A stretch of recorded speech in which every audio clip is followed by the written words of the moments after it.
Tax বাড়বে এটা অস্বাভাবিক কিছু না, সব কিছুই দিন দিন এক সময় বাড়ে, খাজনা বাড়ে, সবাই বাড়ে। এইখানে আমার মনে হয় যে সংশ্লিষ্ট কর্তৃপক্ষ বোধহয় কয়েক বছর ধরে ট্যাক্স বাড়াননি, কিন্তু সেইটা যদি একসাথে 9 টাইমস, যেটা পত্রপত্রিকায় ভীষণভাবে লেখা হয়েছে, south city corporation, north city corporation সব জায়গায় একই, এবং এটা কিন্তু মাননীয় স্পিকার এটা মানুষ গ্রহণ করবে না।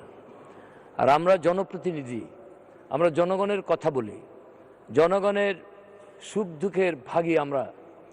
হঠাৎ যার ট্যাক্স ছিল 8,000 টাকা, তার যদি ট্যাক্স হয় 72,000 টাকা আকস্মিকভাবে, এটা কিন্তু একটা ব্যাপক প্রতিক্রিয়া যে হবে তাতে কোনো সন্দেহ নেই।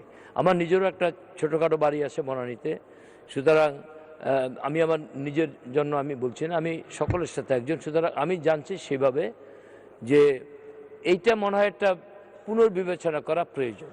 সেই জন্য মাননীয় সদস্য যদি একটা নোটিশ দেয়, একটা যদি সিদ্ধান্ত দেয়, যদি এটা আমাদের পার্লামেন্টের ব্যাপার না, এটা স্থানীয় সরকার মন্ত্রণালয় বা সিটি কর্পোরেশন করবে, তবুও আমরা যেহেতু জনপ্রতিনিধি, তিনি বলেছেন তার নির্বাচনী এলাকার কথা, এরকম সবাই কিন্তু বলবে ঢাকা শহরে।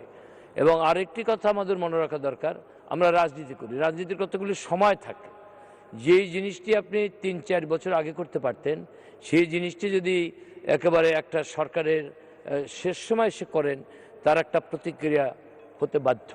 সেজন্য আমি যেহেতু সরকারের একজন মন্ত্রিসভার একজন সদস্য, আমার পক্ষে সব কিছু বলা সম্ভব না, তবে আমি মনে করি যে প্রশ্নের উত্থাপিত হয়েছে এটা সঠিক, এবং এটার একটা বিরূপ প্রতিক্রিয়া ঢাকা শহরের মানুষের মধ্যে হয়েছে মাননীয় স্পিকার।